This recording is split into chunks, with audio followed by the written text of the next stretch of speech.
first time in a long time, but it seems like just yesterday when we were side by side. Beast mode, no one's blocking our way.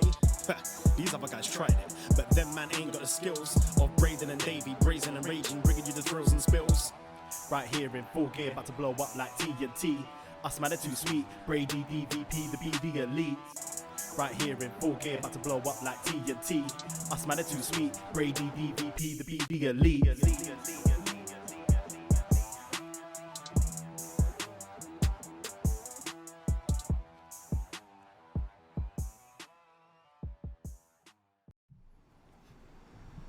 Hello. Hello, hello, hello. Braden Herrington here with Davie Portman for Up Next, and this is BDElite. Yes, it is. Yes, we can be your Dynamates. We're your Dynamates. Yes, this is our show where we talk all about AEW. Yes, a little Dynamite. Little extra show for you. Yeah, we're your NXT friends, but you know, AEW is the cool wrestling show. All right, we can all agree. And that's why we talk about it every week. Oh, 1 sec, our camera's just... Oh, we went dark. Yeah. Malachi Black is showing up.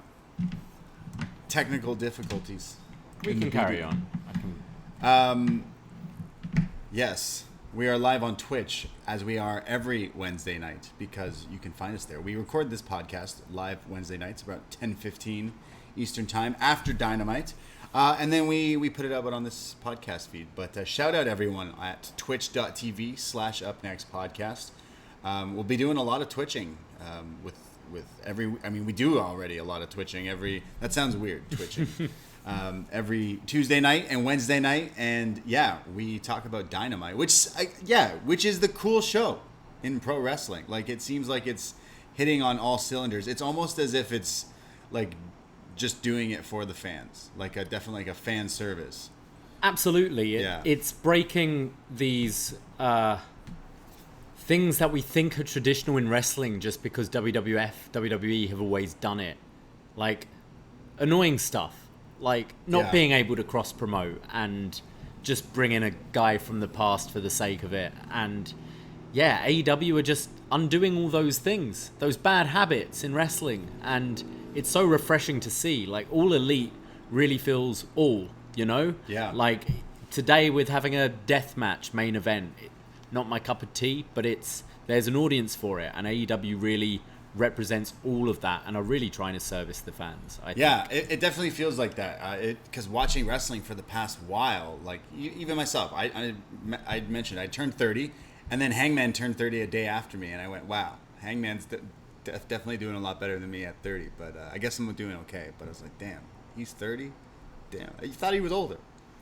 Yeah, I mean, yeah, I thought he was older. I hope people that are just better than me are older that's how than I me. see it. Yeah, when it's 100%. someone younger, I don't want to look up to people younger than me. Yeah, so that's true. Yeah, we're just failures, really. I look up to Hangman. Yeah, and that's okay, even though I'm a day older than him.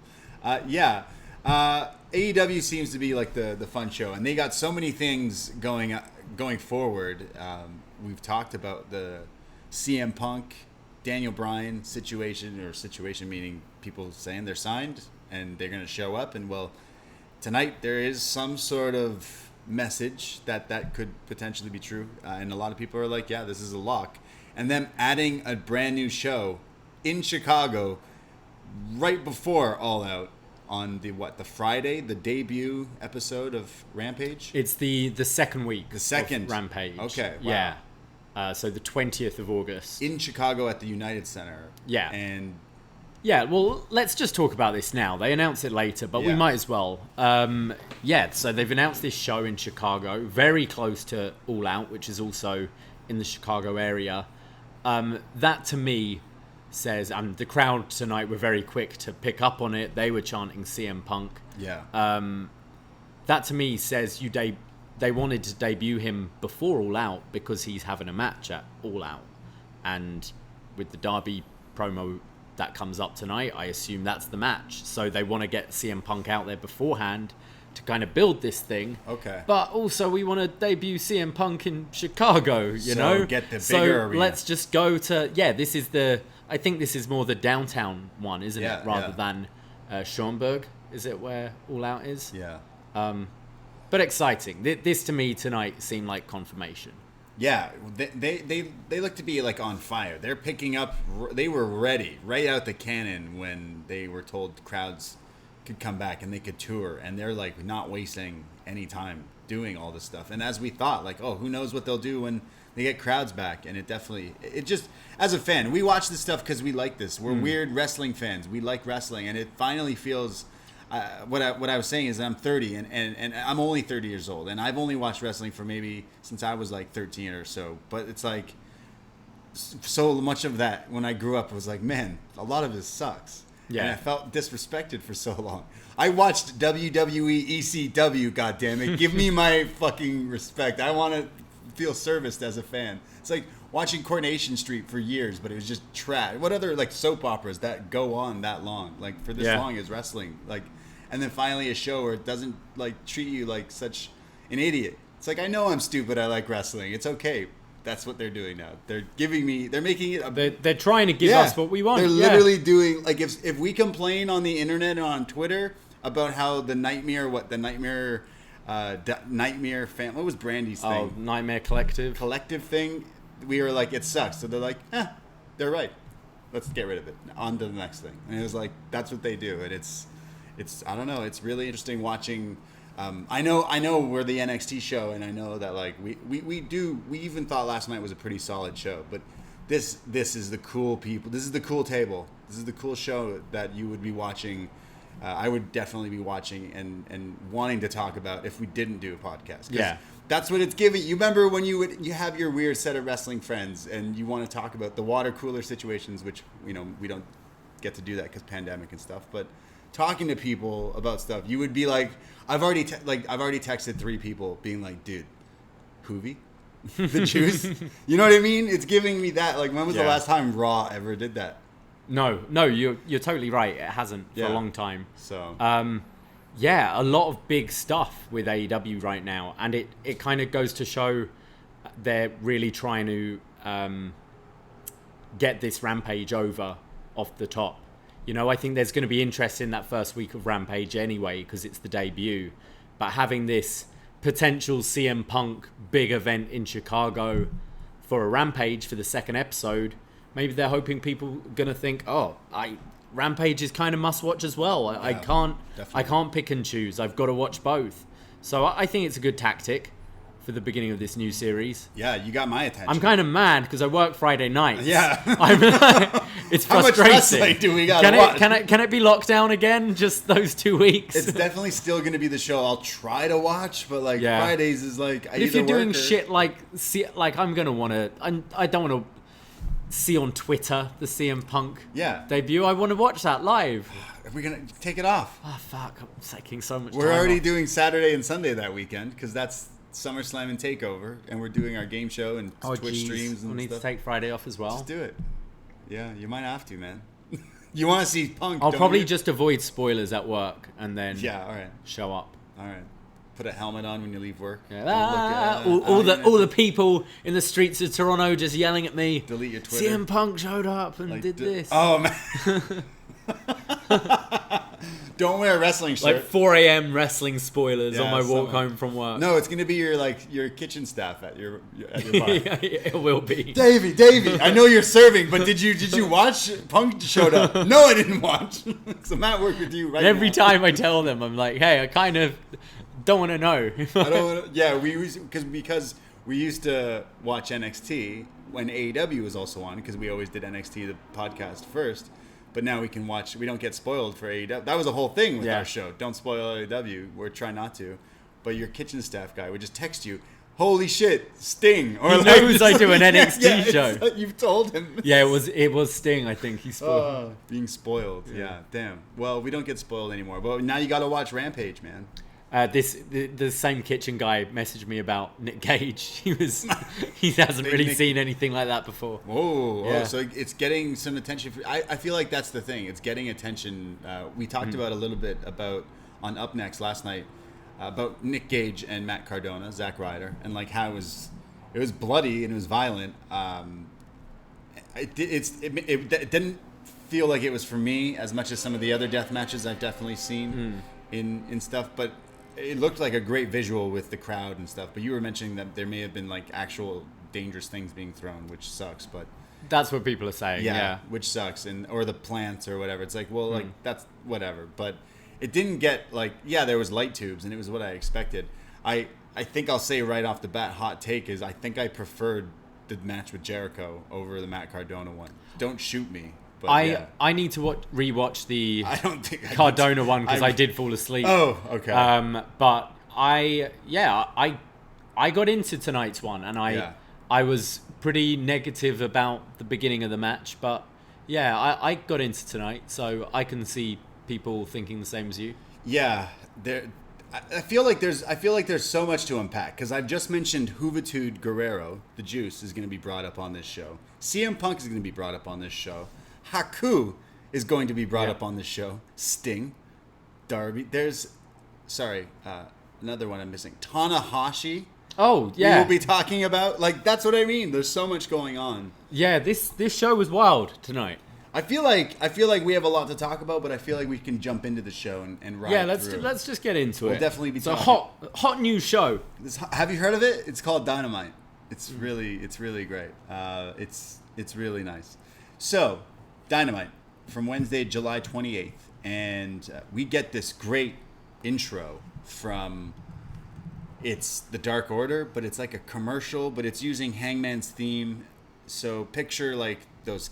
His theme is like that cowboy music and the whistling. That's the intro. Yeah, the beat is used or like so similarly used in so many different commercials, beer commercials or Wrangler or whatever car commercials, and it felt like that when it was showing the slow mo of Hangman as this cowboy, and it's like, what is it? Is it Modelo, the beer? We were talking about it in one of our chats, but it could be. Yeah, because Hangman's music is actually like this royalty-free song that is used everywhere. Same with MJF's. That's why you keep seeing MJF's used in like highlight packages of sports. If anyone's wondering, so many people tweet us and be like, "Is it just me or do you?" And it's like, you can use it on YouTube. It's one of the things. Okay. But it sounds great, so why not use it? So Hangman's music is being played while like all these clips of them doing like there's like shit. A cowboy narrator, the voice, like the commercial, the voiceover, and you see shots of every member of the Dark Order, but their shadow behind them, each one has a cowboy hat on. It's so it's being like, you don't need a hat to be a cowboy, and stuff like that. It's amazing. It's so funny. It got me so into it, and I was sucked in. And apparently on this is BDElite, but on BTE, Being the Elite, those guys did something where they gave Hangman some new gear in the Dark Order, so they come out to it here. But what a great video package for these guys as they come on out with the spotlights. Yeah, so it reveals each member of the Dark Order in a spotlight. They've got a purple bandana on, their kind of purple gear, hats. Were they in hats? No, just the bandana. Yeah. And then building up the spotlights to the reveal of Hangman in the middle, with like black and purple cowboy leather Roses. jacket, black and purple on his tights. This entrance was awesome. Yeah, this might be my favorite entrance of the year. This is great. Why did this just feel like it was like WrestleMania entrance? Like Survivor. This is a Survivor Series match. I'm just going, we're starting with the main event here. This is crazy. Yeah, definitely. But then, not to be outdone, their opponents. So it's the Dark Order, meaning it's the two tag teams: Alex Reynolds, John Silver, Johnny Hungy, the team of Uno and Stu Grayson, and Hangman Page, against the Elite. But now they're known as the Elite Squad, as they come out dressed as the Goon Squad, the Elite, with the great Warner Brothers tie-in to Space Jam 2, the new one that is out. And they come out. That's why I'm rocking my basketball jersey, the only one I own right now, Raptors. So they come out all in basketball jerseys with the Elite as the Looney Tunes team thing, but it's the Elite. Looks great, the visual. Don Callis in some very questionable shorts. Questionably short shorts. Who wears short shorts? Don Callis does. This they had basketballs and they're bouncing them, and it's like the Space Jam song. Like, dun, dun, dun, dun, dun, dun, dun. I laughed out loud so hard at this. Which is ridiculous. This is why I'm wearing this jersey now. I had to go put it. I wanted to feel like I was part of the elite squad here. The Goon squad. This entrance was ridiculous, but so obnoxious. It still felt heelish, even though they're just doing such a fun entrance. Yeah. They're so obnoxious with it, as you said. The short shorts, this was great, and all of them taking their shots at the basketball hoop. Yeah, they had a basketball rolled out. Brandon Cutler's there, and they're shooting baskets into the thing. It almost fell over at one point. Yeah, I think it was Carl Anderson almost took it out. So Carl Anderson, Luke Gallows, Nick Jackson, Matt Jackson, and Kenny Omega, and the stip is if Hangman and the Dark Order win this, Hangman gets his title shot, and the Dark Order get a tag title shot. But if they lose, both of them don't get, and Hangman misses his opportunity. Yeah, is what we're told for this. But right off the bat, the entrances made this feel way more cooler than the setup, because it's 5-on-5 elimination Survivor Series, made it feel way more cooler than any Survivor Series match in the past, bunch of years. Because there are stakes as well. They treated it like a main event. It felt big. Their matching gear looked cool. It wasn't just a T-shirt saying Team Dark Order, Team Elite, right. Like a Raw and SmackDown shirt. They felt united. It felt cool. It reminded me of that Raw when everyone wore jerseys. Right. Was the Lakers kicked them out or something? Something weird happened. Okay. Yeah.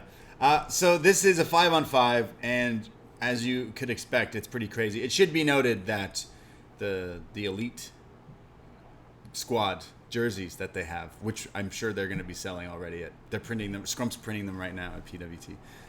They all got their numbers. I noticed that Matt Jackson's wearing my number. Oh yeah, 13. We share that same. What's the significance of 13? Well, 13 is I feel I am a very unlucky person. So okay, I've always used that. That has been my number on sports teams I have played. Right. I did in one point. Unbelievable, I know. But I don't think Matt Jackson's wearing it because you used to wear 13. No, I did not say that. I'm saying it's also like the unlucky number. So Matt Jackson just clearly picking that. But Luke Gallows picks the number you would figure he picks. 69. Yeah. Nice. Yeah. Kenny, number 23, because he's here in North Carolina. Yeah. Great pop. They loved him here. Then they went to bed. After this match, they went to bed for a little while. Jordan. And was Nick, Michael Jordan, 23. And Nick was 777? Yeah. Something to do with something 666s? Yeah, so Christian's obviously 666 is the devil. Right. So this is like the good guys. Yeah. And Carl Anderson had 2012. Which was the year he was in the G1 final. So these guys are just trolls, but the little things are really funny, yeah. It's like watching it, you're trying to figure out, wait, why is this 2012? Oh, yeah, it's that. Okay, why are you okay, it's like so funny. So this match starts off, and Hangman's in control early on with a follow-away slam, kip up, but then there's some chaos. There's a superplex onto everyone on the outside, and then Dark Order go in on Gallows. There's like the stunner German suplex combo from... I missed watching John Silver wrestle all this time. There's like Alex Reynolds gets rolled up by some trunks kind of early here by Carl Anderson, and he's eliminated, so Reynolds is out. There's then Carl, who's caught by all the rest of the good guys here, and he does this callback to New Japan where he did the dance with Maria. Right. It's like was gift a million times. Yeah. So he does that, and they're all shaking their heads like no. And he's like, "You've seen it. You've seen me do this." Like, hey, and they're like, "No." So they beat the hell out of him. The rest of the Elite were just asleep at this point. They're like, "You got this." Yeah, I think it was that superplex thing that took them out. Okay. There's the fatality on Carl Anderson from the Super Smash Bros. Uno and Stu who do it's like the gory special into a blockbuster or something. A gory bomb with the RKO. It's more of a natural selection kind of. But like off the top rope. Yeah, this move is so crazy, and Carl is eliminated. There's a commercial break, and we come back. Stu Grayson is on absolute fire. He does this like crazy running shit at Luke Gallows. There's then Stu Grayson, who, I literally never write Stu Grayson, Stu fucking Grayson, Stu again. So he must have done some crazy shit. He did this springboard, like, tope spinal tap, like spinning corkscrew Yeah. screwdriver thing. Yeah. It was nuts. It was insane. Excalibur called it like a corkscrew twister press, or it was insane. Taking out everyone. Watch this. I mean, surely it's gift. Stu Grayson goes flying everywhere, and then he's up like fighting in the crowd and jumps off another thing, like landing on the cement. Jumps here. off the balcony to take out Gallows. This guy's nuts. Shout out Stu Grayson. Evil Uno is sorry, but then Stu does get eliminated. So they both get counted out, Gallows and Grayson. Which the ref is like, you know what? Screw this. Which I was okay with. I let it slide. I was like, yeah, whatever. So it leaves it 3-on-3. 3-on-3, meaning Kenny and the Bucks, Hangman, John Silver, and Evil Uno.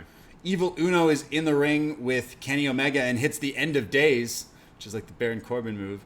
But Kenny kicks out. He goes for a swanton, but Kenny gets the knees up, and Kenny Omega hits the one-winged angel on Evil Uno and pins him. It's now Hangman and Silver versus the Bucks and Kenny. There's Nick, who's beating on Silver with the Bulldog.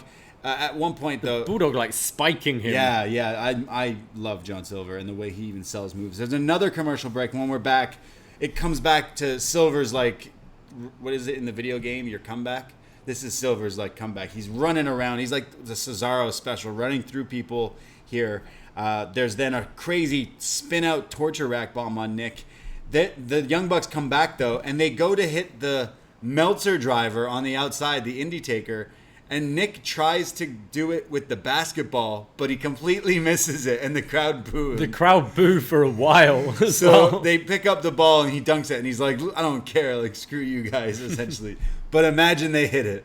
I bet they hit it a million times. A million times, probably. Yeah, Kenny holds it. It looks impossible. They should have had Kenny holding him one hand on the ropes, and then the ball, and then do it, because Kenny, like, holds it, and then he lets him spring and then has to grab it. Like, there's not enough time to do it, I don't think. But yeah, still impressive. Still hit the move.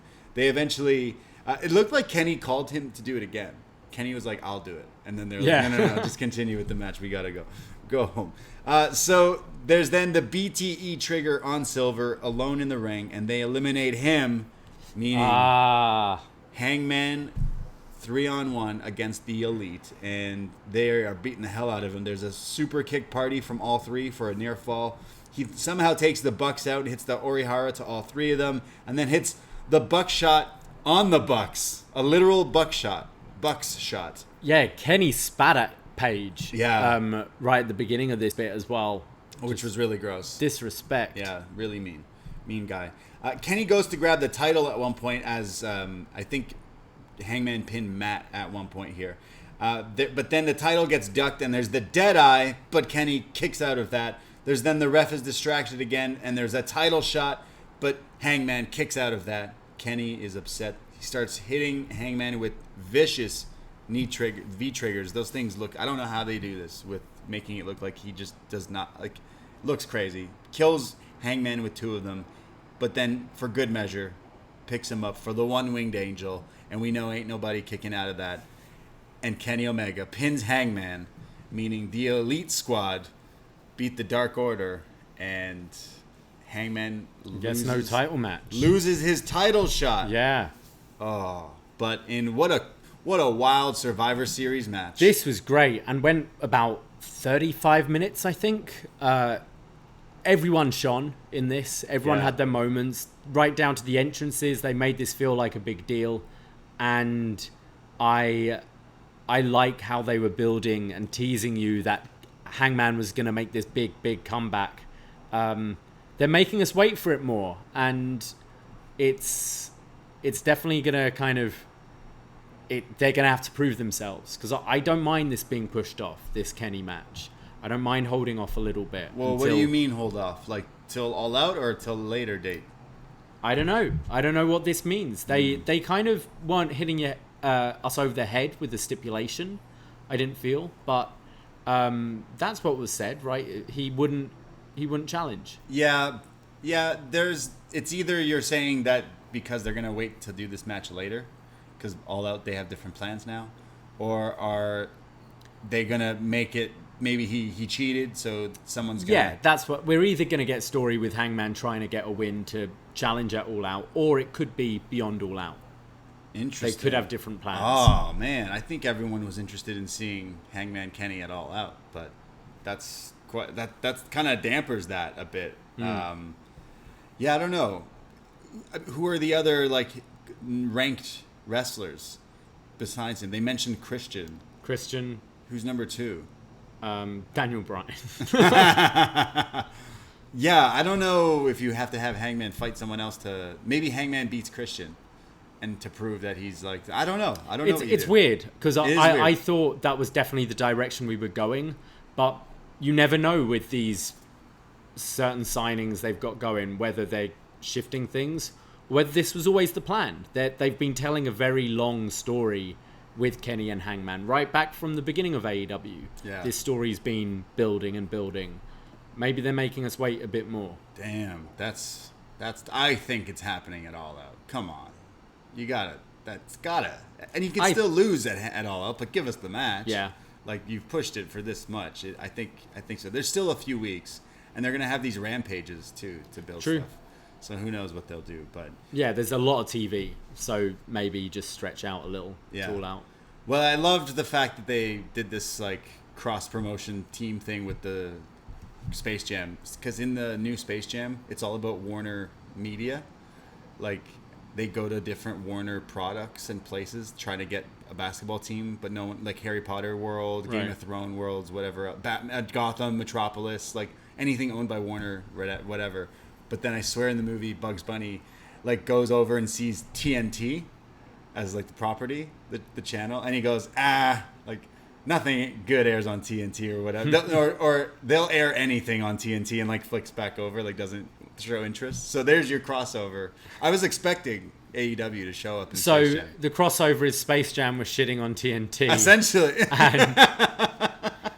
And then TNT responded by just promoting their film. Yeah, pretty much. Yeah, okay. Because they have to. Yeah.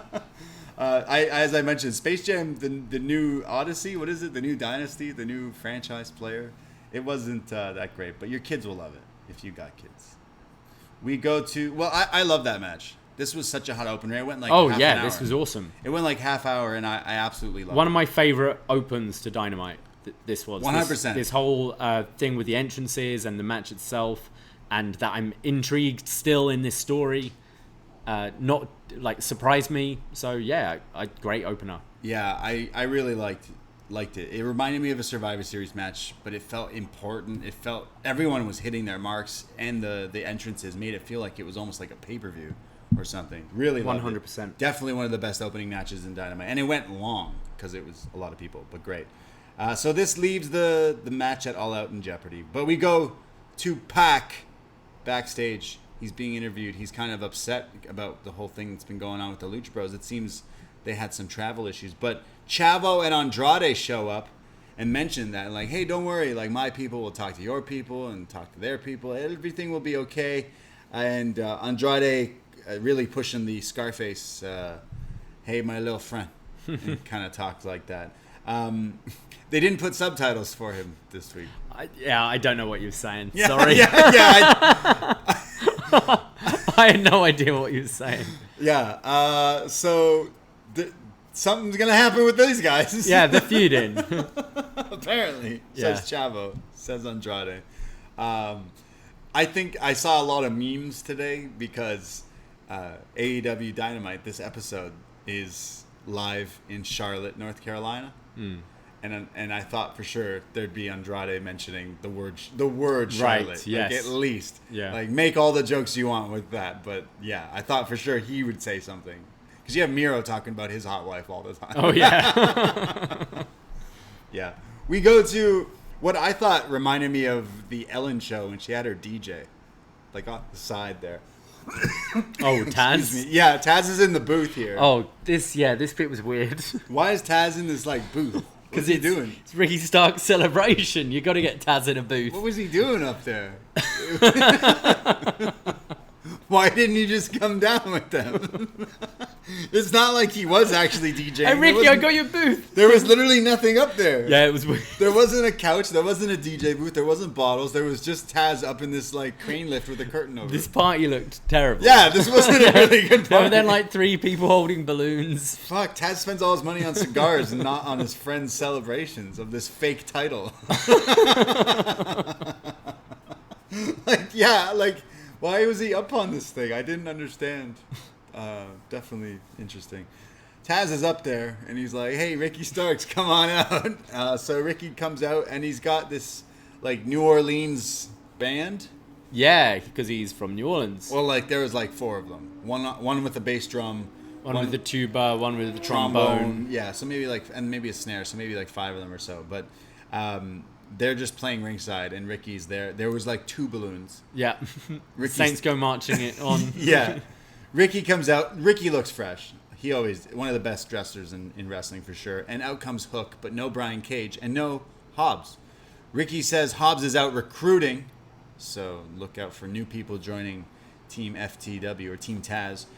They mentioned that they got rid of all that garbage, and mentioning Brian Cage. He just kind of rips in. He kind of turns basically and calls Brian Cage garbage and the dead weight. And everyone knows that I've been the glue and the anchor of Team Taz because I know my part.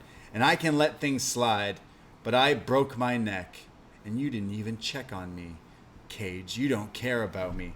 And in all your 17 years, you were trying to become a star, and it's something that I've done just right away. And it hurts you. You've had issues with that where I get it right away, and there's just no room.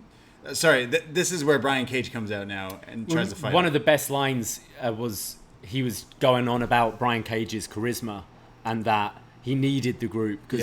And he went, you were stood next to me for how long, and not an ounce of charisma coming off me managed to stick to you. He was basically saying what a lot of people say about Brian Cage. Right. It's like, you should be great, but like you kind of suck. Like, right. You don't have that charisma.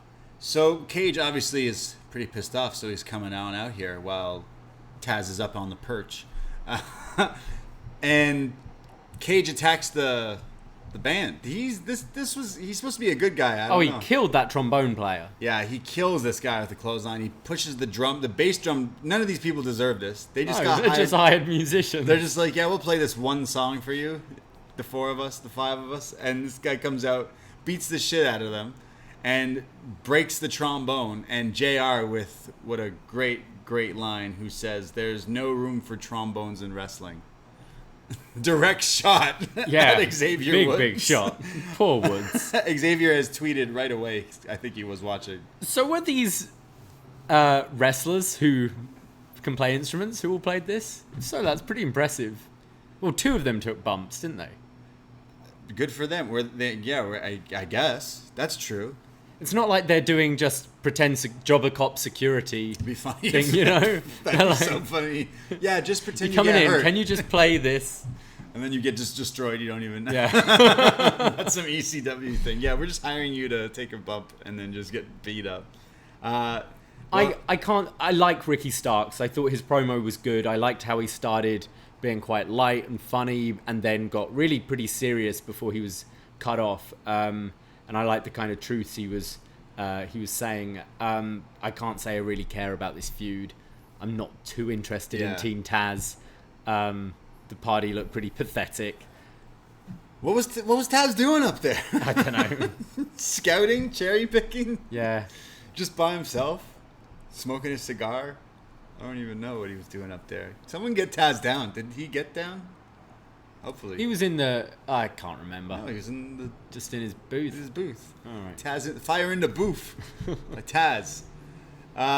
We go to what is quite shocking part of the show, I guess, for wrestling fans. We weren't expecting this when we were watching wrestling AEW tonight, I mean, because there's an announcement, a video sent in from Hiroshi Tanahashi. It's the legend, the living legend. Tanahashi, and he basically calls out the IWGP US champion, who is now Lance Archer, and he says, I've never been US champion, and I want to be. So it seems like he will be facing the winner of tonight's IWGP US title match in the near future? Question mark. On Dynamite? Question mark. Is Tanahashi looking at what's going on in Japan and just coming over to? Yeah. The Do you US? think this will be a Dynamite match, or do you see it being that Resurgence show? Oh right, there's a New Japan. I think yeah. I guess they're so. doing like a big New Japan US, like the LA dojo. Sure. All I know is I hope it leads to Tanahashi showing up. In AEW. I think yes. Because I want to see Moxley Tanahashi. That's what the All Out match is, I reckon. Tanahashi Moxley? Yeah. Jeez. Say Tana wins it at when is this Resurgence? I think it's called Resurgence.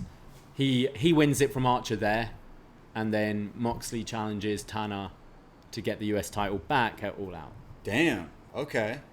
Yeah. What the fuck? This show's insane.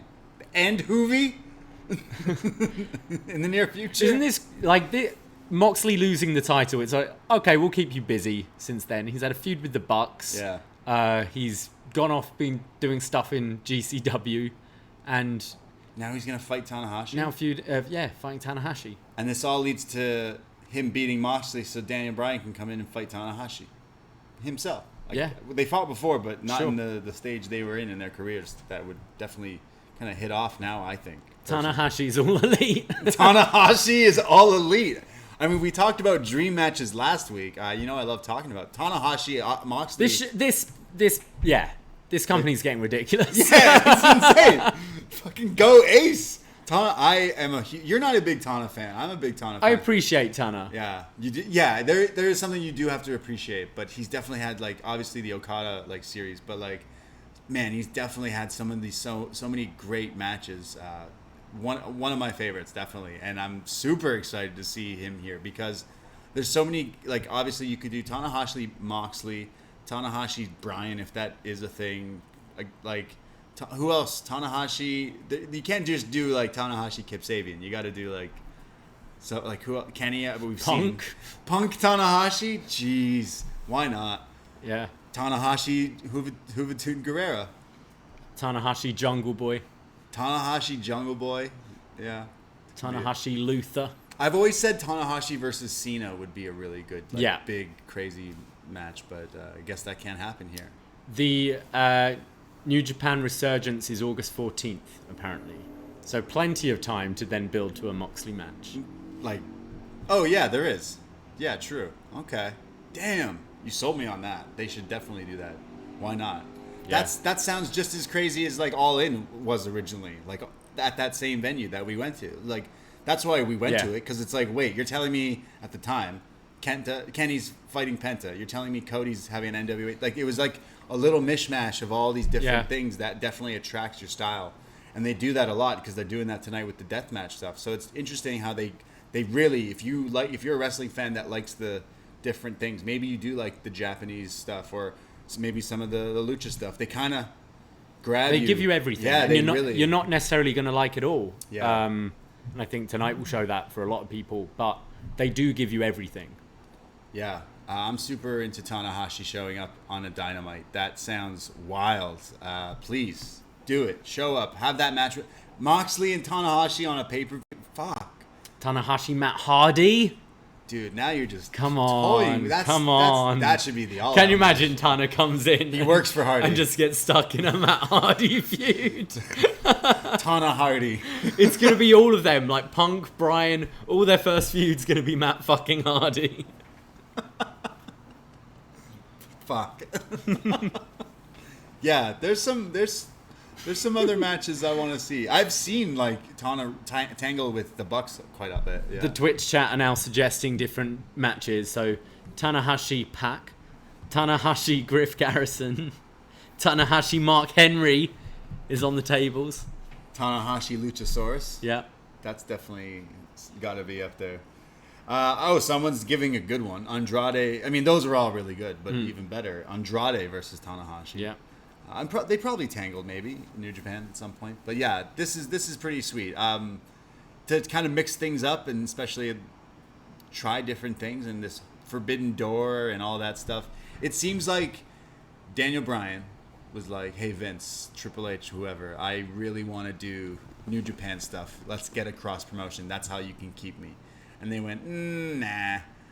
And then he's like, all right, I'll go do it over here. Yeah. I feel like that could be it. So I hope it leads to Daniel Bryan being in the New Japan mix-up. Oh, crowd. I think he will. Yeah. Absolutely. Yeah, okay. Get him in the G1. Woo! Daniel Bryan in the G1? Yeah. Yeah, you know what? Why don't you just do the G1 on Dynamite. Dynamite too? Yeah. No I one think cares so. about New Japan, apparently, I these think days. so. So why not? Block A, have it on Dynamite. Yeah, on Dynamite. That means you got to put some AEW people in it. Yeah. Carl Anderson, he's going to do that epic run again. You'd have Brian in the G1. Who else? Miro Ishii. Get a few of them over. Miro Ishii. Damn. We're going off on one Yeah, tonight. we are, yeah, sorry. There No. was a lot of talk. There's a lot of things that happened. That's why we jumped in. We were just staring lovingly in each other's eyes, telling Thinking- each other dream matches. Yeah, we're just like, oh, that's all I love now. That's all I want to hear is dream matches, and no one's sending me enough of these things. So at Up Next Podcast, at the Brady, dream matches that are possible, whether it be outside of my NXT world of Samoa Joe and Walter. There's still Kenny Omega and Kota Ibushi rematch that has to happen. But yeah, what are the dream matches? Nothing is impossible with Tony Khan's wallet. Like, It's true. Like Tony Khan, just to piss off all those people on Twitter that were trending about Eddie Guerrero not being a good wrestler, he'll go buy like a virtual, like, what did they do with Tupac at like Coachella? A hologram? A hologram of Eddie, just so people could say they watched like that, because they toured with the Buddy He's Holly. doing that? No, he should. Oh, okay. You got excited? Like he's getting everyone. Yeah. It's like he's just getting everyone. Like, he fucking got Hoovy. Yeah, I don't know what we do next. Like, what is the next big He's pop? spending big bucks on Hoovy. I had a photo with Hoovy in Preston. Yeah. Is that in the It's a UK? photo. It's me, Juventud, Apollo Crews or Uha Nation, Madman Manson. Who else is in there? With the juice. Yeah, Juventud was there. Probably some nasty people as well. I don't know. Nasty people? Yeah. Like the Nasty Boys? No. Oh. Was that a UK event? Yeah. Okay, got you. Hoovy's great, and I want to see Tony Khan bring in people we haven't seen in WWE. So I like it. I'm all for it. We go to our next match, and this is definitely where it started to feel like the crowd was kind of off. For me, at least, watching us, like for us. Oh watching. yeah, they just I guess did they record like 19 matches on Dark before this as well? Probably. But they peaked with that first match for sure. Yeah. So And it was a long match, to be fair, but yeah, they died off very early in this match. maybe Hangman losing got them sad. Yeah, bummed them out. Yeah, I understand. So our next match is FTR representing North Carolina here, and like still not quite like the reaction I think we were expecting. No, not even at all. I would be cheering louder for these guys. Yeah. Proud and Powerful looked kind of pissed off that the crowd was dead. I think all of them. four were. The crowd were not there at all, and you could have told me this could be the main event tonight, and I'd have bought it. It felt like a big match. Yeah. The Road 2 was pretty good, hyping this up. I think they've built the feud really well, and then just no reaction. Yeah, It just I felt thought like so. a throwaway match on the show. So there is back and forth between both teams. There's a sit-out powerbomb neck breaker, but it's broken up. They go to commercials. When we come back, Santana is hitting a tope con hero to the outside, and then a frog splash. There's the Three Amigos, that whole thing for near falls. There's a roll-up from Ortiz that he gets kicked out of, that he like turns into another suicide dive tope, which definitely kind of woke up the crowd a little bit there.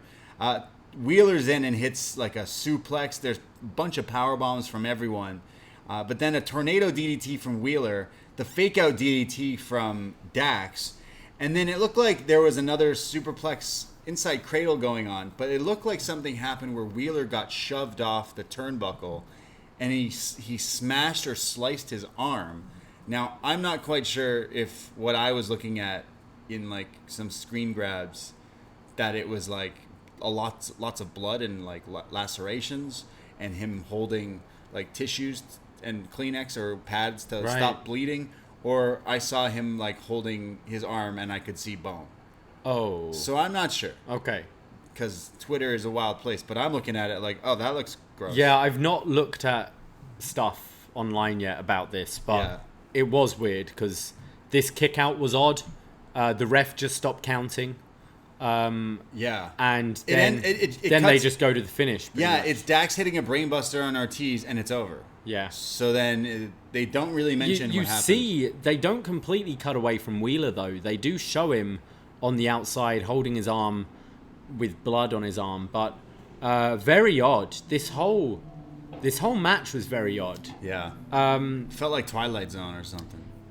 There was something just off. The crowd were just not into it at all. They'd cheer for if someone does a chop, they'd recognize it and do a woo. When Santana do a Three Amigos, they wake up and they're, it's the Eddie spot, and they're chanting Eddie. But they didn't seem to be into any of these guys.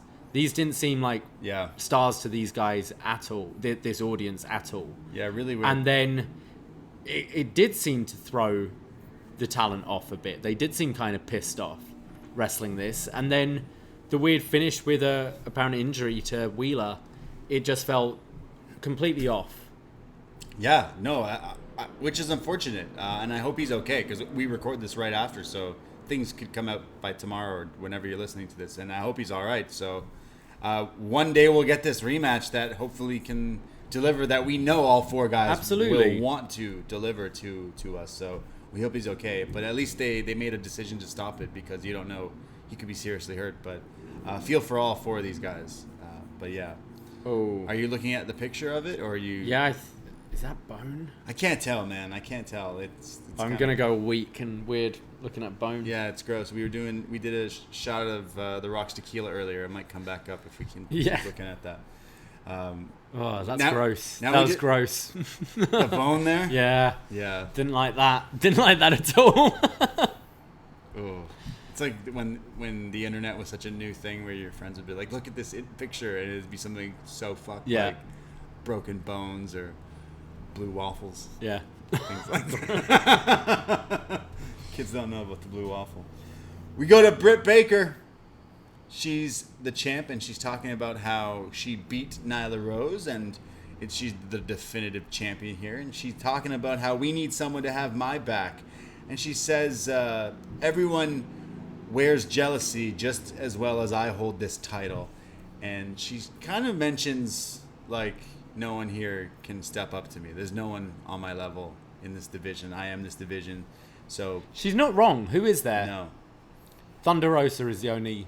Thunder Rosa makes sense, because Thunder Rosa beat her in that feud. Yeah. But then it was a no contest thing. Unsanctioned. So, and then Britt Baker months later gets the title push. So it is.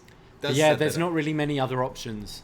But Britt Baker goes back to being heel here, like, more so. Yeah. Like, obviously it's over and it's working with the crowd and stuff, but you're still the bad guy. So is she calling someone out, meaning, like, I'm better than anyone here, so we get someone new?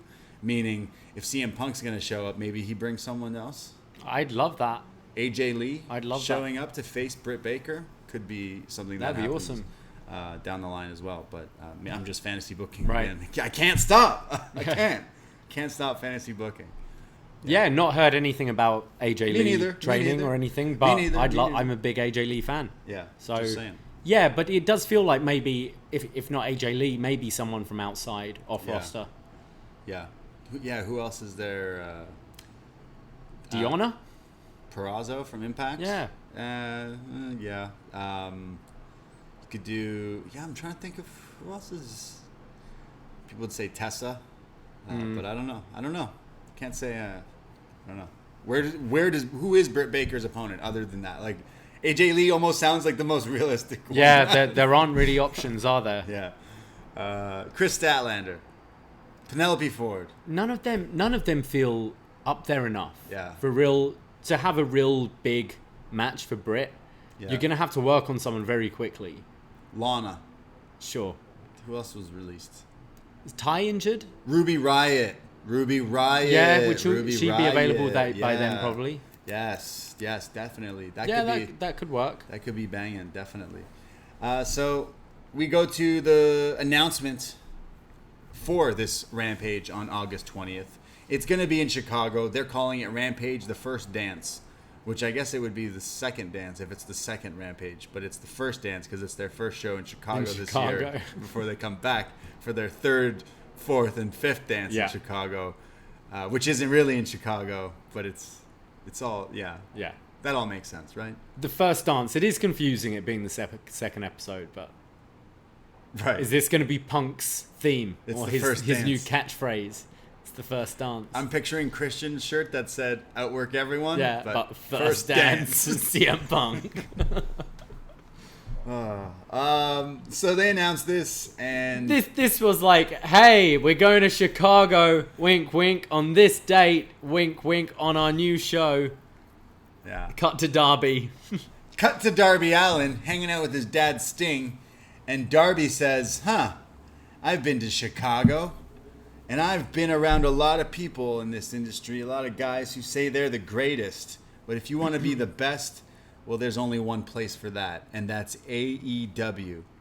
So I'm opening an open challenge, it kind of sounds like. And I'm calling out anyone, even if you think you're the best in the world. And this cues the actual first time in a long time where the CM Punk chants are warranted. Oh, yeah. As the crowd chants. A lot were chanting with the announcement of the arena as well. Yeah. But yeah, a good time to hear it. Interesting. So Darby Allin calling out CM Punk. Yeah.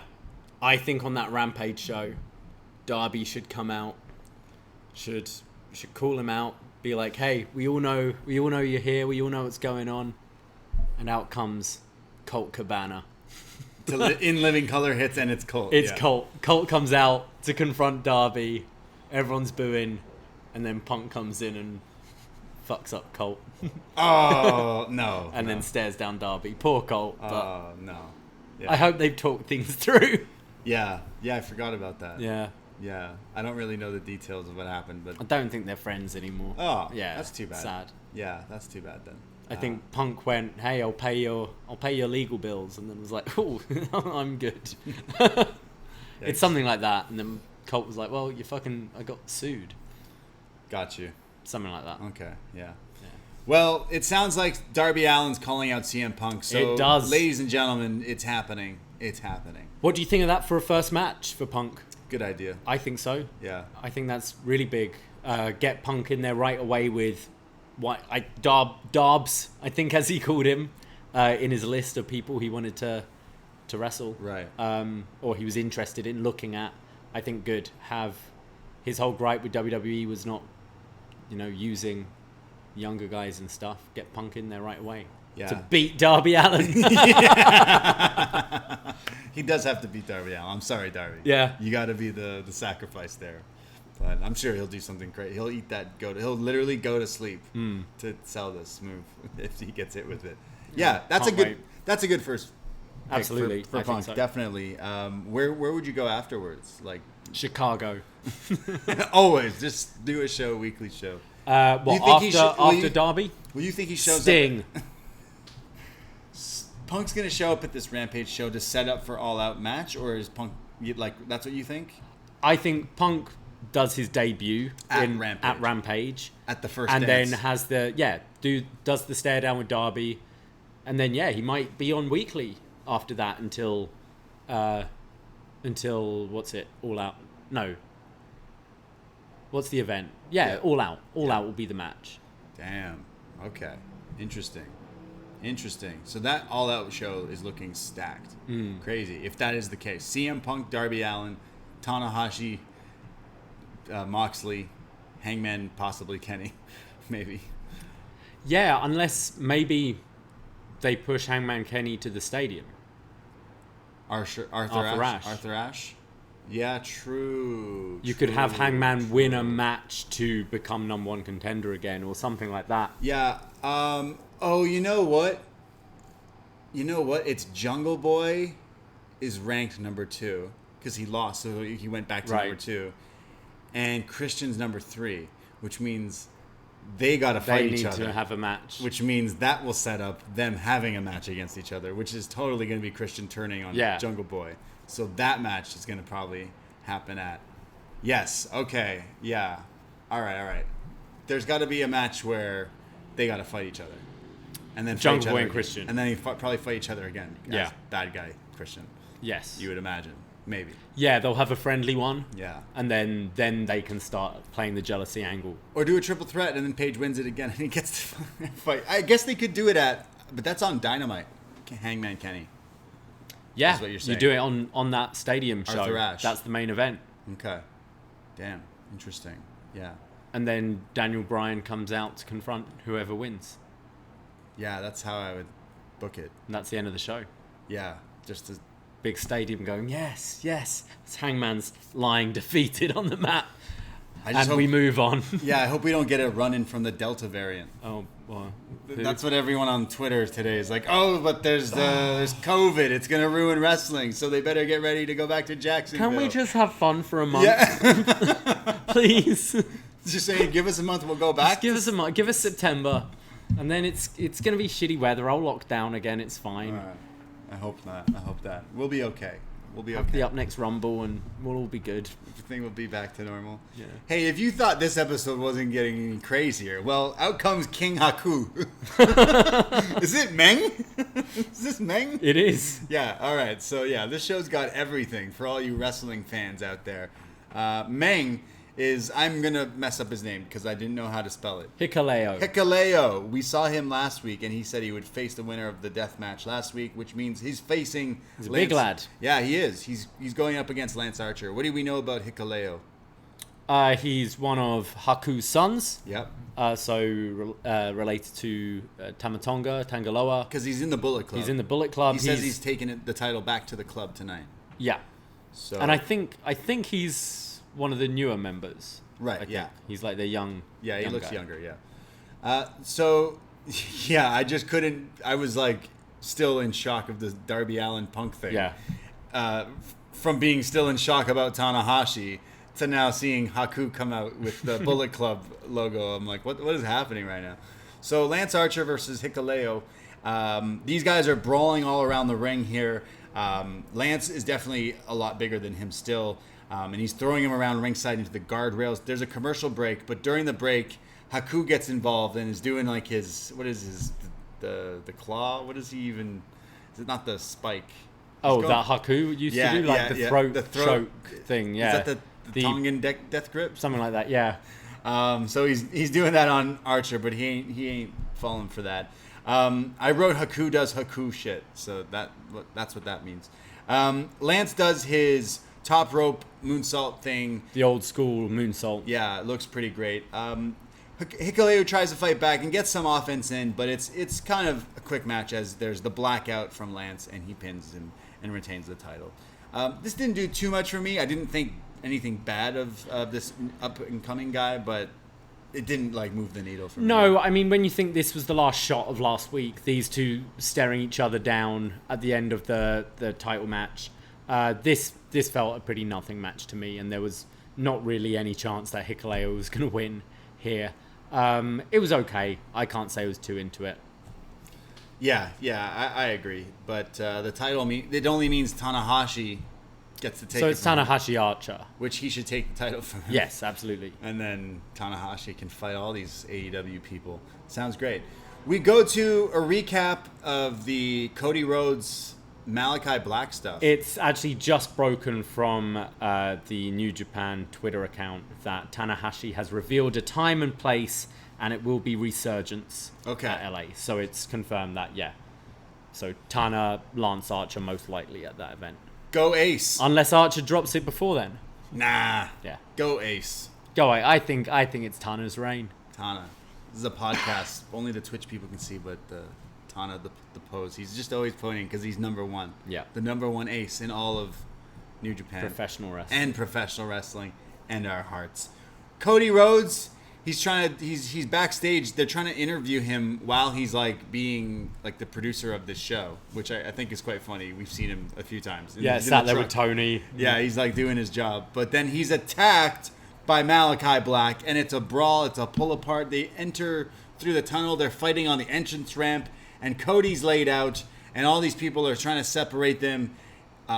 Is it Fuego del Sol? Yeah. Shows up, and he gets kicked in the head, and he sells it as if His soul is literally floating out of his fucking body. He sells it and he's like, good night. You can see the stars that he's selling look so good. Oh my God. After this, is he ever going to be on Dark again? Like, all he's seeing is dark right now. I know. He's knocked out. It looks so good. Poor Fuego del Sol. Poor Fuego del Sol. Yeah, wow. This was great. I couldn't stop. Like, I was like, oh, okay. This kind of came out of nowhere. But this, he then ends. Malachi says, welcome to the House of Black. So next week, Cody, Black, one-on-one. Can't wait. Good versus evil. Yes. Depending on how you look at it. Looking forward to see Black wrestle again outside of a WWE ring as well. Yeah. It's going to be interesting. He's got to win this, though. Oh, yeah. He's got to kick Cody in the head.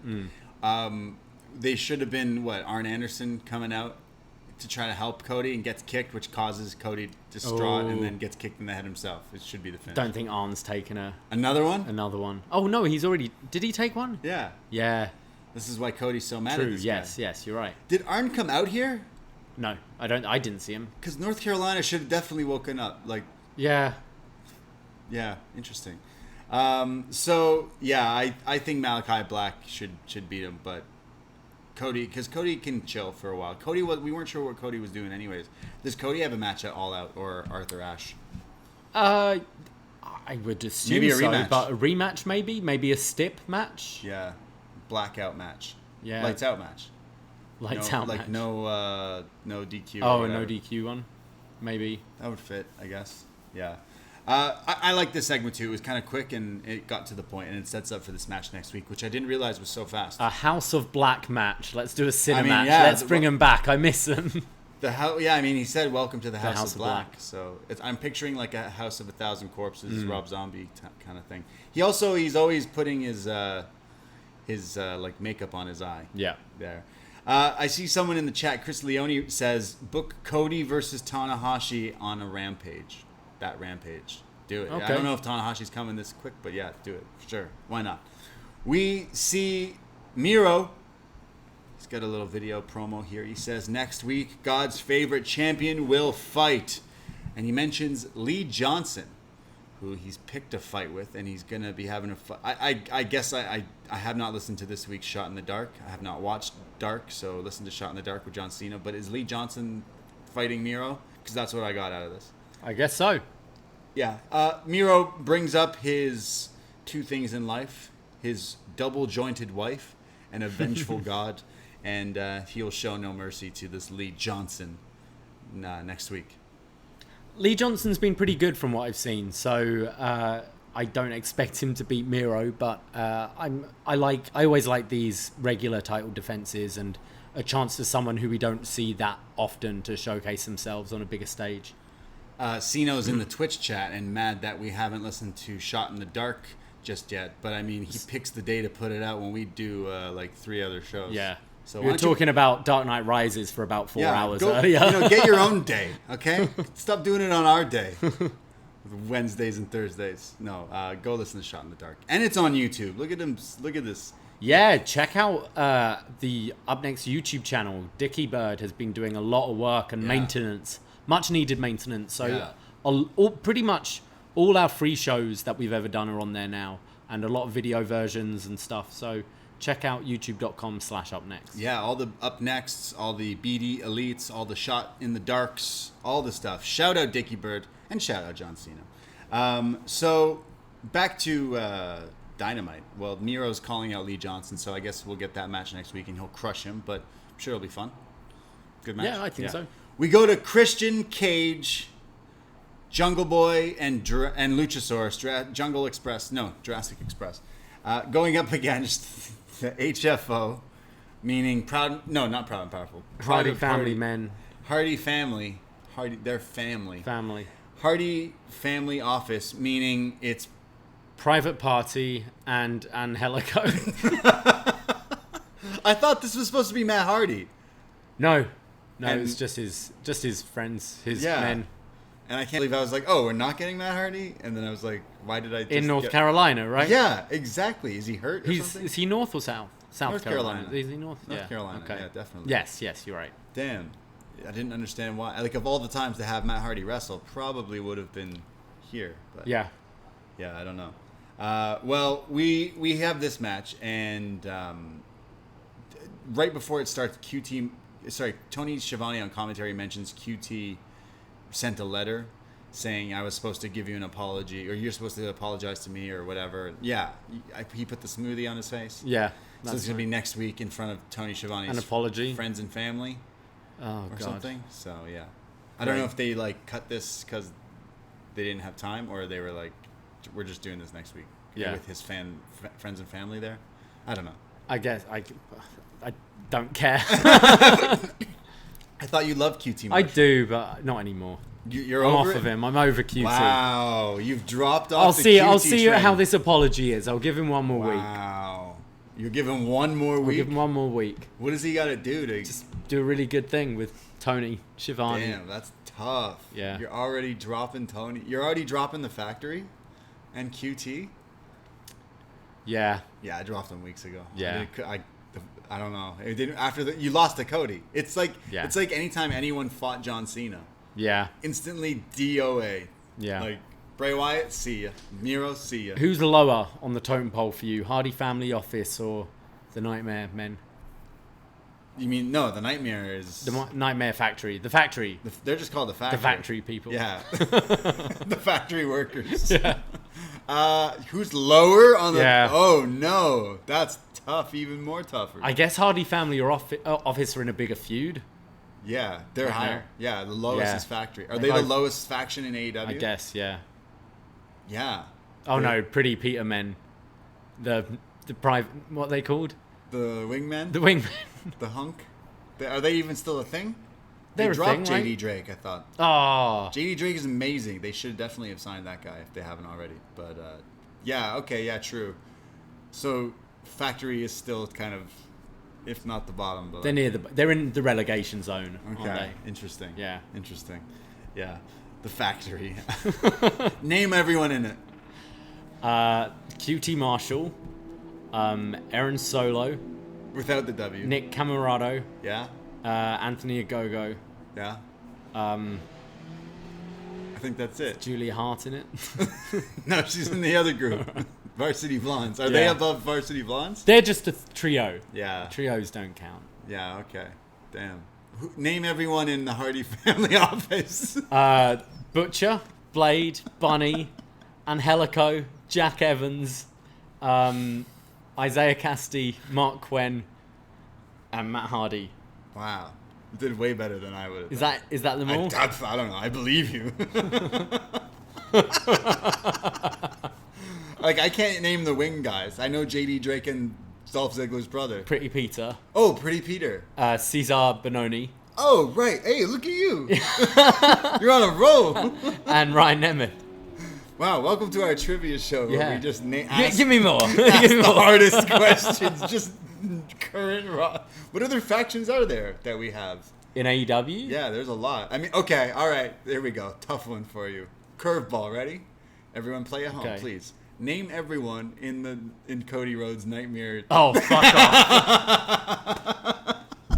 Dustin Rhodes, Lee Johnson, Brandy Rhodes, Pharaoh, DDP, Arn Anderson, Billy Gunn, Austin Gunn, the other Corey Gunn, Colton Gunn, Bart Gunn, Butterbean. Lee Johnson, have I mentioned him? Yeah, I think so. Red Velvet. Yeah, okay. Is Fuego del Sol? I don't know. Yeah, I guess, right? Fuck, I don't know. I think so. Who else is in this? Everyone. Stardust. Yeah. Everyone's in this thing. Fuck. Damn. Wow. He's got a bus, to be fair.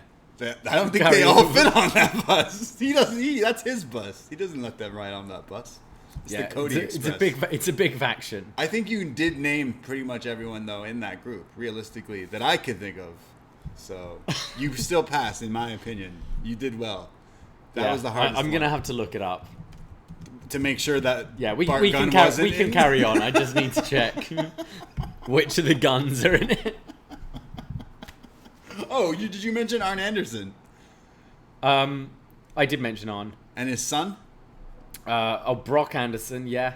Is he part of it? Yeah. So apparently there are currently 1, 2, 3, 4, 5, 6, 7, 8, 9 official members. Wow. We've got 4 part-time members in Diamond Dallas Page, Right. Tommy Dreamer, Stephen Amell, and Glacier. Okay. Oh, yeah. Okay, yeah. And then former members would be MJF, Ali, QT Marshall, Aaron Solo, Nick Camarado.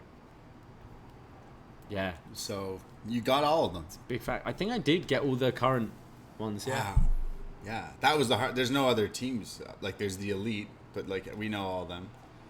Wow. Clearly know my stuff. Yeah, you know. It's as if I do a show about this every week. You do your you know your AEW factions and your AEW. You need to start doing AEW trivia games. Just start asking everyone who's in the Nightmare family. Yeah, that's everyone's question. Name everyone. Who did Kelly defeat to retain the Divas Championship? Hey, if you are a fan of trivia, you got to check out our Twitch streams. Up next summer is going to be a crazy other game. All the other games are in the back catalog. The pod versions are on the Patreon, but the video replays we do tend to leave up there if you dig through the crates. But these trivia games that we've come up with are pretty fun, and Up Next Summer will be fun. So before TakeOver on the 22nd of August, Yes. we will be doing a Up Next Summer trivia games, and I'm going to be in one of them. You'll be in the main event. Maybe I should defending your title. Maybe we should do some AEW trivia, and you can teach me what you know Factions. about AEW factions. Faction warfare. Yeah. So we'll see. So I'll stick with you, but I'm proud of you. Thank you. That you know all those. Thank you. You did better than I could do. There's a lot of people in the Nightmare family. There are. Yeah. So did we mention this match is still going? Yeah, a match happened. It was a 6-man tag. Yeah. Hardy keeps getting involved. Commentary are talking about hair most of the time because JR loves Jungle Boy's hair, and I think Tony loves is it Mark Quinn's hair? Right.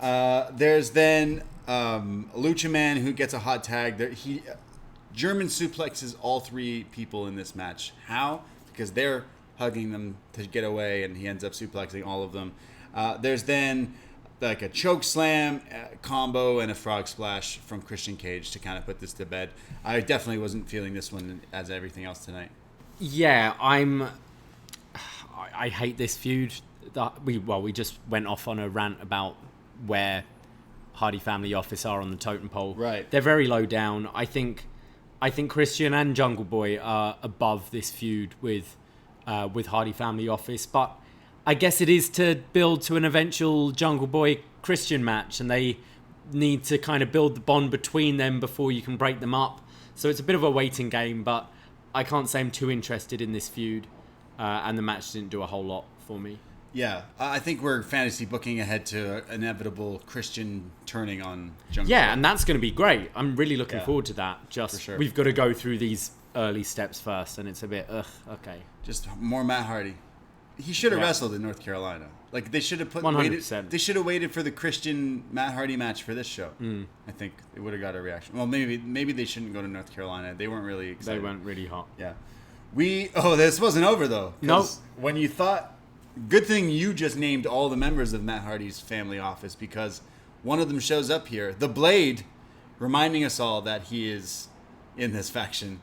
Attacks Christian, and JR is like, enough is enough. He uses the brass knucks. Yeah. That's been his thing recently. So knocks out Christian with the brass knucks. So yeah, Christian the Blade. Next week? Holy. Yeah. Blade's that guy that no one likes though, so... Blade's good. Like I think he's a good wrestler, He is, but yeah. again, I just don't really care about this. That's why he's an effective heel. True. Right? Yeah. Christian will beat him. No Yeah. problem. You're set. Baby sets to It's set just another way it gives Christian a mini match so he can move up those rankings. We go to a video for Nick Gage, who's in the main event tonight against Chris Jericho, showing a little bit about himself, kind of talking about what he does and his story. I just say go watch the Dark Side of the Ring. Or the Matt Cardona stuff, or the David Arquette stuff. We go to our next match. Varsity Blondes member Julia Hart is going to go up against Thunder Rosa. There's an insert promo from Varsity Blondes, but they don't let her talk, and it's them saying like, yeah, Julia is the best. And Griff is like, yeah, Julia is the best. And then they do a cheer, which is G-U-L-I-A, G-U-L-I-A. Great stuff. Yeah. Loved it. They're just so, like, happy and wholesome. They're supposed to be like... The kids. Are they? How old is Brian Pillman Jr. here? He's not a kid. How old is he? I'm thinking he's not. Do you know his age? No. Brian Pillman Jr. age 27. Okay. Okay. All right. Oh, he's September. He's a Virgo. Nice. Hmm. Right. Well, they're in Julia's corner. She's definitely not 27. She's 19. 19? What the hell? JR on commentary says, Julia's young and she's what they would call green. But fair, because Thunder Rosa kind of makes light work of her. There's an ankle lock. There's some counters. There's an ankle pick and a knee bar, and Julia gets to the rope break there. There's a knee clip from Julia when she gets some offense in, but eventually Fire Thunder Driver, Thunder Rosa wins, as we all kind of suspected. But yeah, I didn't think a whole lot of this match. They were saying this is Thunder Rosa's first official match since signing with AEW, because she's all elite. Oh, now. She is all elite. Yeah. Julia. The crowd were semi into Thunder Rosa. I mean, it was a very quiet crowd for most of this show, but they were into Thunder Rosa. Julia Hart is green. I mean, she's 19, and hopefully she sticks around and improves. But I can't say this was very interesting. Yeah. Yeah, I guess Thunder Rosa could still be booked in position to face Britt Baker. Yeah. I still think that could be another match we could revisit. And be You can heat that one up pretty quickly. Yeah. If you want to go to that match. Poor Julia. Poor Julia. We go to our... we don't go to the main event. We get some announcements for next week, including Christian and the Blade and Miro Lee Johnson, Cody, Malachi Black. But Jon Moxley cuts a promo here, a little video from John. Shirtless Jon Moxley with a flask, some whiskey in it. And he says he's a little flustered. He lost his title, but he doesn't want to talk about that. He wants to talk about how he was in an airport the other day at the airport bar, and the TV was on, and he was watching the Olympics in Tokyo, and there was some water polo, and he got really mad because they can have the Olympics, but they can't have him go over to wrestle, and he was mad because he wanted to go and fight people. And then he goes, Tanahashi. And then starts talking about him and calls Tanahashi's ponytail stupid. As they, here in Canada at least on TSN, cut to picture-in-picture and cut off on his promo. So I couldn't hear the rest of his promo. Yeah, very weird. Did Tanahashi even call him out? We checked with our American friends, and they got the whole thing and went to picture-in-picture at a later time. Can someone tell me what he said? I want to know, because after you dissed Tanahashi's ponytail... Yeah, because he was saying, he was basically going, kind of miss each other. I wanted to go to Japan and fight all these people, and I couldn't. Now there were athletes there. And then Tana's going to have a match with someone, and I lose the title. So he's definitely calling out Tanahashi here. Yeah. That's the match he wants. But yeah, I can kind of put together the rest of what he said. Yeah. But it was a shame, because Moxley's always a great promo, and would have liked to have seen it all. He shaved his head recently. I'm someone who shaves my head. He reminded me of myself walking around the house shirtless, going through a hard, like, it's a really hot night. You're coming home from the bar and you're still not done drinking, and you're walking around like that's what he was looking like. Yeah, I was like, whoa. And he doesn't have hair, and he's making fun of ponytails. I'm like, what are you doing? This is heat now. You instantly heated up. You can't make fun of that dude's hair. I want this match really bad now. Yeah, this sounds great. Yeah, 100%. Even though I got the promo cut off, and that wasn't all they cut off. They cut off Chris Jericho. Sorry, the Painmaker. We missed the Painmaker's entrance. We missed the Painmaker's entrance, as well as Nick Gage too. Which is Nick Gage is the one I'd have been more interested in because I wanted to see what kind of pop he gets. Not that North Carolina were too hot tonight, but. Yeah. That would be really interesting to see, even a quiet crowd who really knows Nick Gage and who's who knows him from the dark side and the buzz this week with Matt Cardona. Yeah. I feel like this crowd sucked, but we didn't get to see it. But I'm seeing some people in our Twitch chat are saying like the pop wasn't really there for Gage. For Gage? Yeah. Okay. I'm sure people were singing Judas, which like I guess that's got their attention. But yeah, not too hot for a crowd. Like, we've been locked up for a while. The first thing I go to, like I told you, I went to some festival. It was all these Canadian like indie artists. I didn't know half of them, but I'm like having my best life. For sure, because yeah. I'm out and being able to go out. So for wrestling fans to finally go to a live wrestling show, I'm kind of disappointed in North Carolina. It felt like, especially in that FTR match, that something had happened, you know, that kind of like put them off. Or maybe it was the Hangman losing the opening match. Yeah, very odd. Yeah. I thought maybe they cut Nick Gage's entrance off for us because they didn't want to play Metallica. Like, they couldn't. Oh, or maybe they maybe. did and like didn't want to air it or something. But no, we just missed that completely. TSN came back. TSN went to break during Moxley's commercial, but then came back when MJF was just coming out. Yeah. So that's where we're caught up here. But yeah. So Nick Gage versus Chris Jericho in the Labor of Jericho Volume 2. And Jericho has to beat Gage with no interference to go on to the next step to fight MJF. So MJF joins commentary and he's doing the classic dissing Jericho and all that stuff.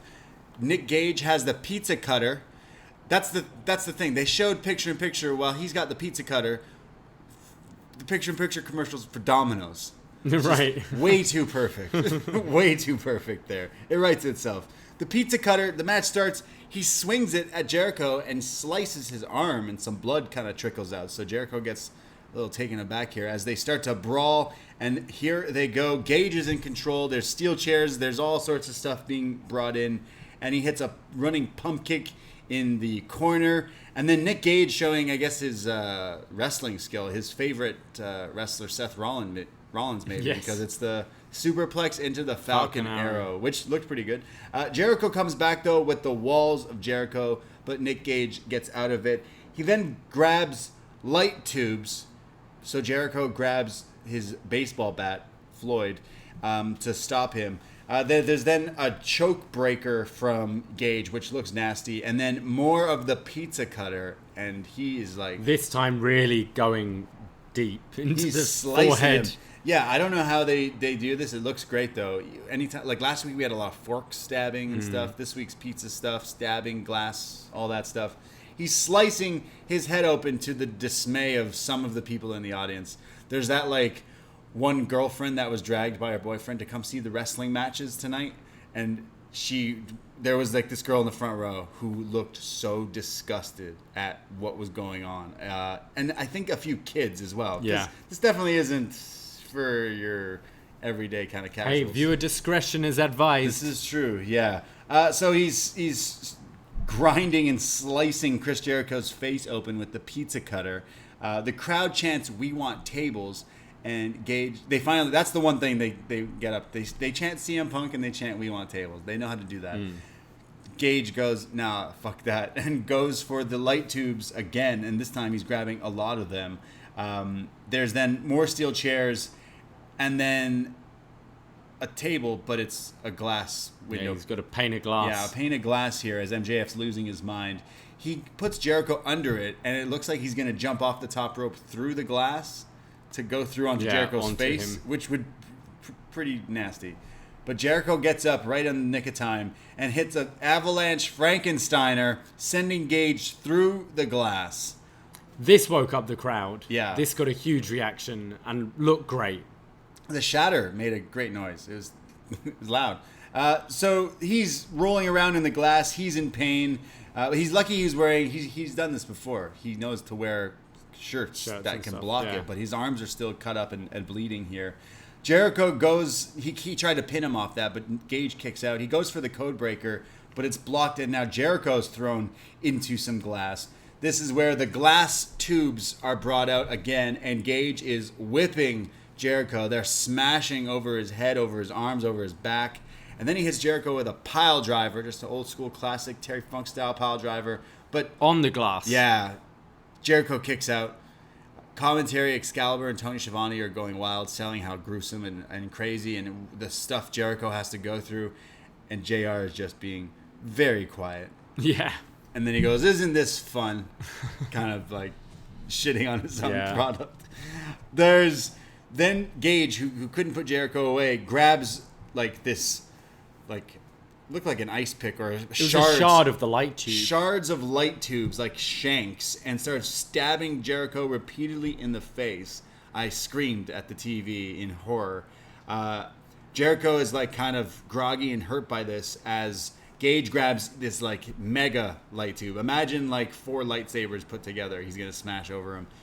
But the Painmaker came prepared with something else as he sprays the mist in the eyes of Nick Gage, grabs the light tubes, smashes them over Gage, Judas effect into the glass, falls on top of him, and gets the pin. Chris Jericho beats Nick Gage in a somewhat of a death match. So Jericho is definitely king of the death match. You know what? When this started, I really wasn't into it.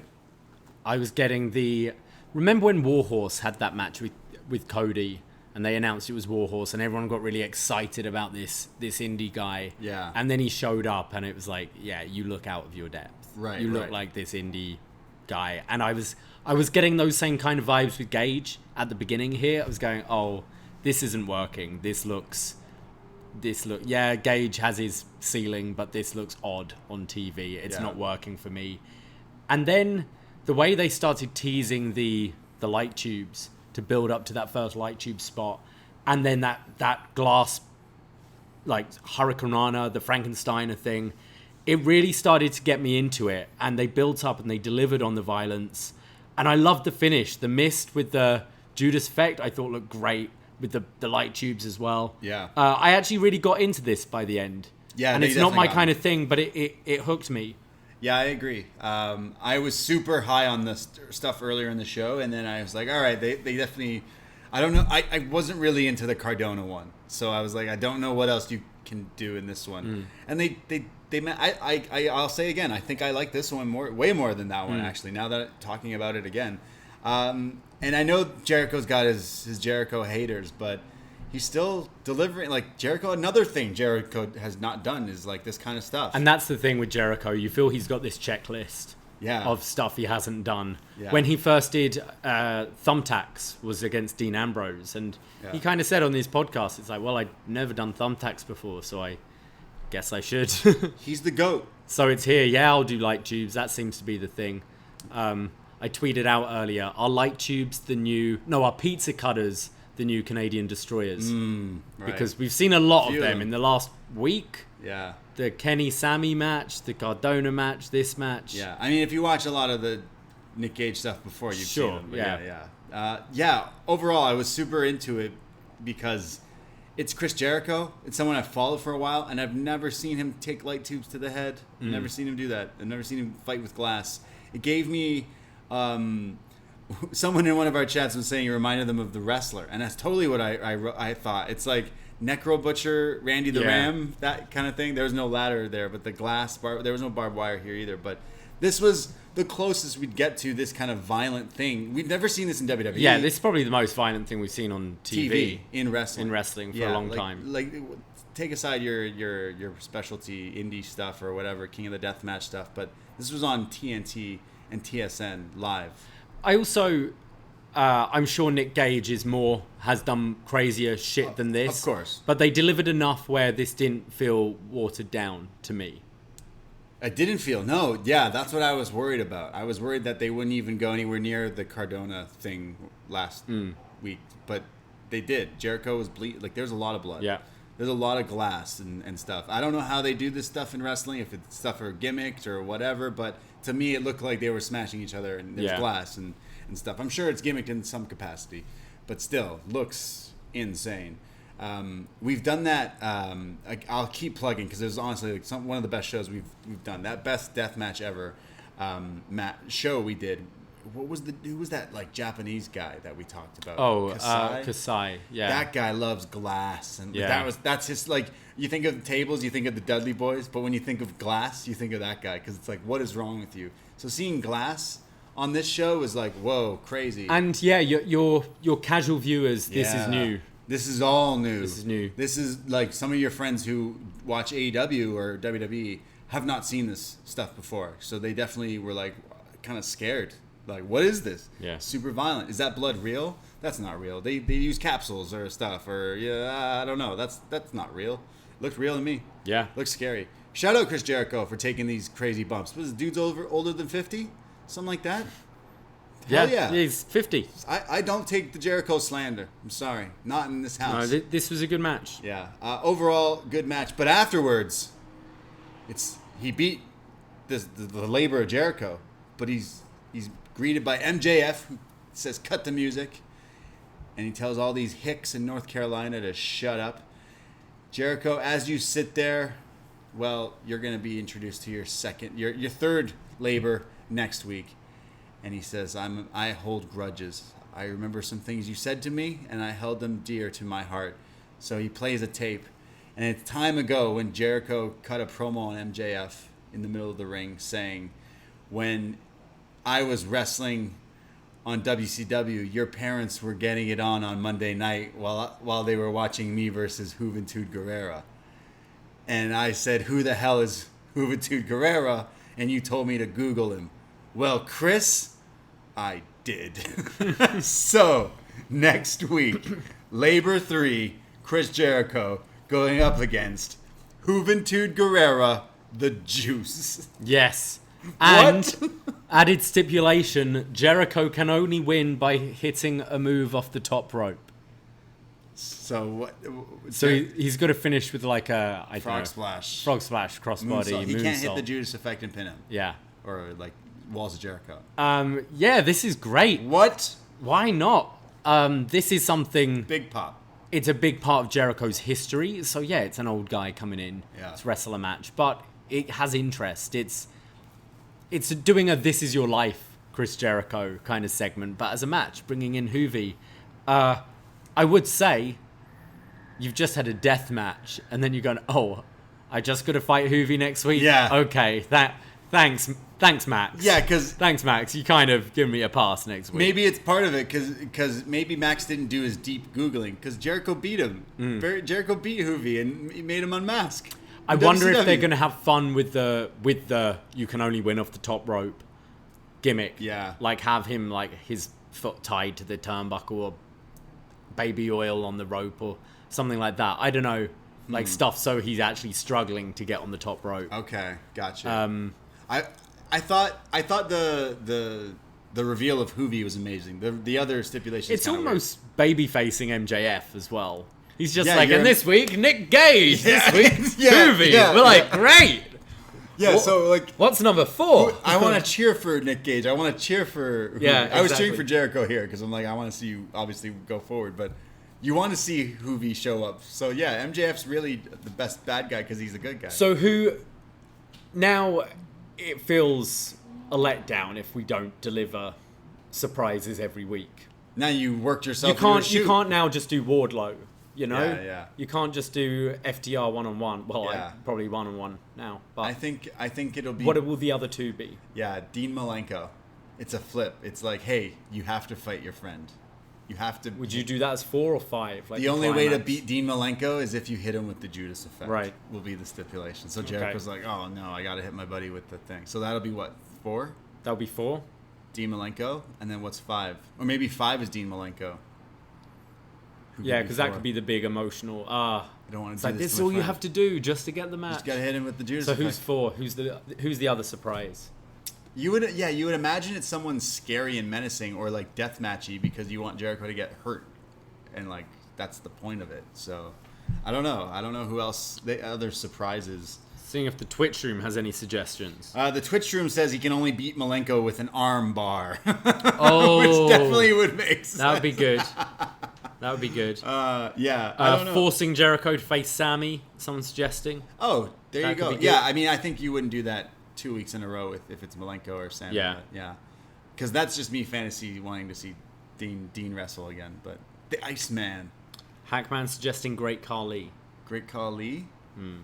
Yeah, I don't know about that. In a Punjabi prison match? Sure, why not? They can't call it On that. Rampage.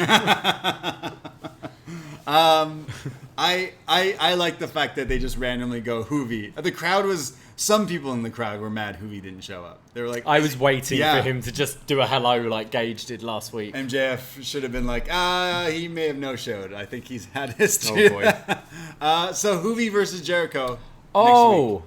Chris Leone in the chat room has brought up a good one. Fandango Interesting. beat Jericho at Mania. That's right. It's a bit of a callback. Yeah, true.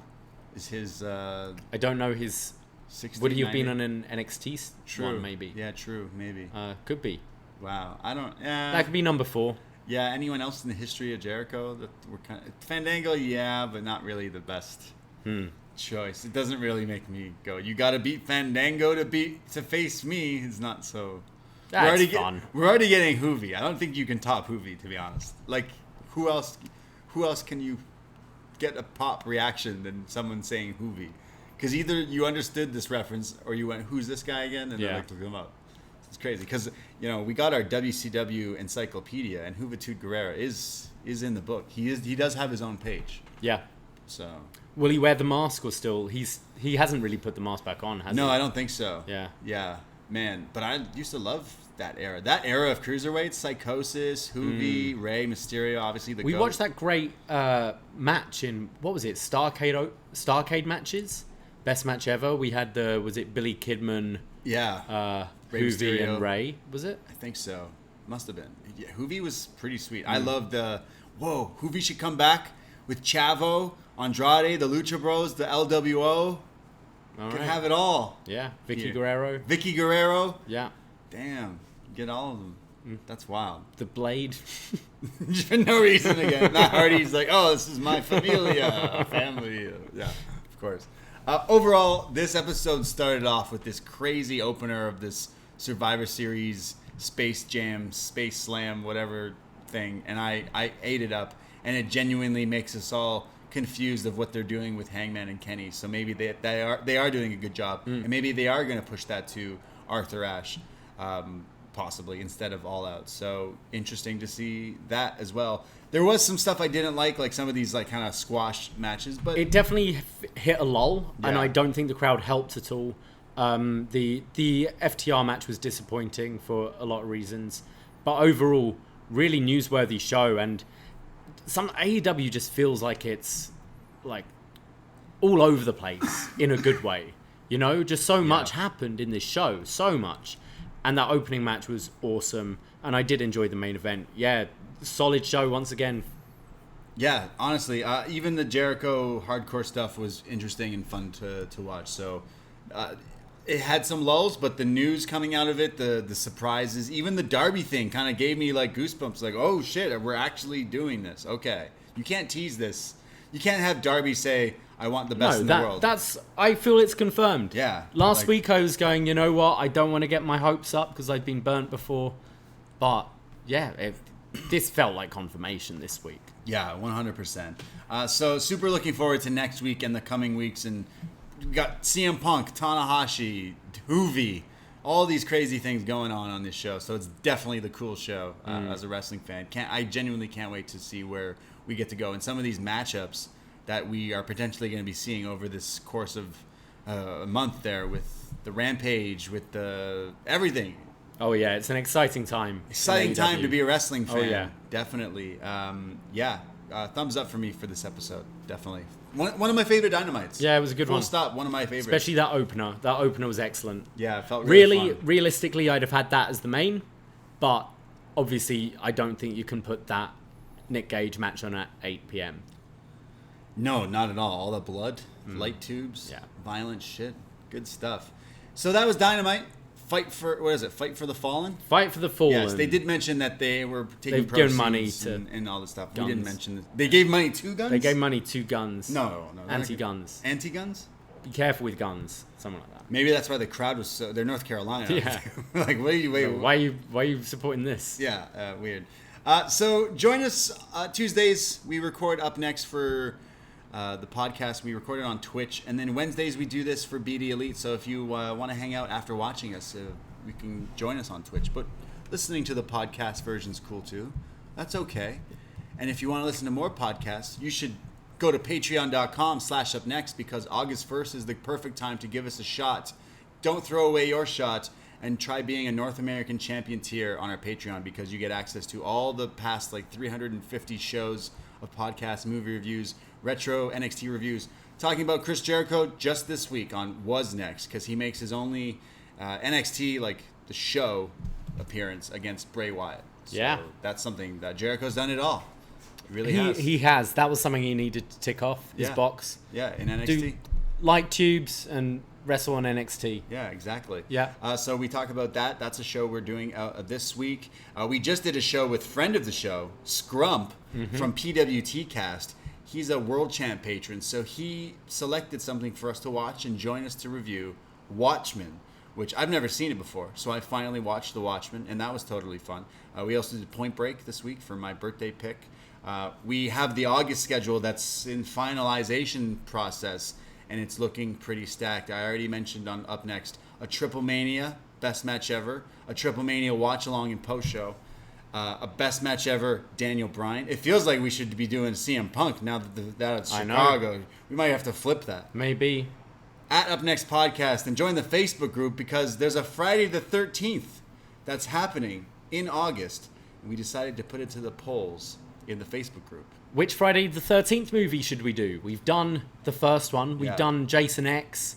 Oh, yeah. So I think we've put Friday the 13th Part 2. Jason Takes Manhattan. Jason Takes Manhattan. Which is in the lead, I think. Freddy versus Jason. Oh, that's my favorite. And what's the other one? A reboot that came out. The reboot one. Nah, fuck that one. Yeah. That's tough. So, big things. And on this very feed tomorrow evening, we'll be releasing our Dark Knight Rises review. Yes. You like free stuff, we give you that too. On this feed, Dark Knight Rises, the final installment in the Nolan Batverse, the Dark Knight trilogy. We talk about it all. We talk about how polarizing this movie can be. For some people hate it, some people love it. We talk about Bane and all the Bane impressions. You have a pretty good Bane impression. Mine's okay. You have a better Michael Caine impression, which we get all of it into. Listen to us just gush about Michael Caine and Christian Bale and Anne Hathaway in this movie. So that'll be out sometimes Thursday night. I'll put up there on the feed. But The Dark Knight Rises. All the Batman shows are back on this very free feed. So go through and scroll through because they are there. So after we finish this Dark Knight series, that means we're going to take a month off in August. But then in September, we're doing Batman versus Superman. We are. Batfleck. Have you seen the Bat? I've seen Batman v Superman. I haven't seen Justice League. Okay, so you have seen Batman versus I've seen Batman All v right, Superman. So that'll be coming. That'll be I'm excited. Yeah, I just can't wait to talk about Ben Affleck and how he's great. He's fantastic. turned his world around. Yeah. In the span of what a guy. Yeah, he came out of the pandemic a star. And as should all of you. Hey, we appreciate you listening. Go follow us at Up Next Podcast, Twitter and Instagram for all the updates of all the shows and all the silly things that we tweet. But you can follow the silly things I tweet and post on my Instagram. I am Braden Herrington at the Brady.